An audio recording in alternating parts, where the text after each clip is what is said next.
So if you want to produce better results when you're creating videos, why not think about it a bit like you would when you're going to the gym?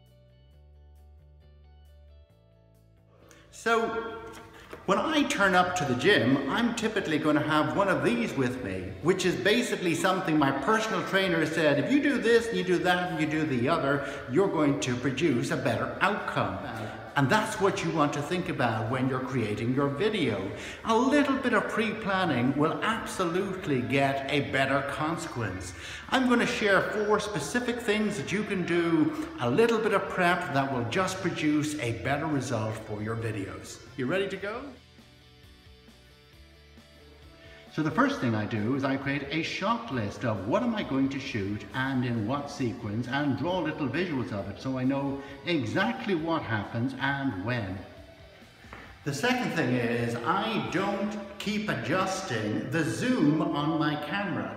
If I want a closer shot, I'll simply walk in a little bit. If I want it further away, I'll go back. And the reason you want to do that is that you actually mess with the quality of your picture when you do it. So it's much better to walk in rather than zoom. And here are 2 tiny little investments that you can make before you make your video. So a little tripod like this and a little holder for your iPhone or your whatever phone you're using. They might cost a few quid, but they avoid lots of shake as you take your video.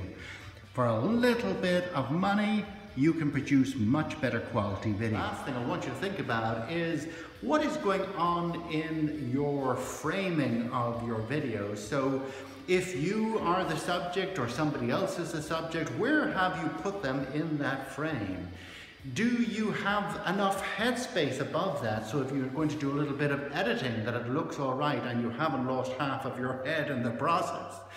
Or indeed, is it too low so it's going to seem weird in the frame and just it doesn't work? And the other thing is, think about your frame as if you had, you know those tic-tac-toe things where you have a line, and another line, another line. In other words, you have 9 little squares or rectangles. Well, think about your frame in much the same way. Try not to be dead straight in the middle of it because that's a bit flat. You also don't want to be way off to the side so people can't see you.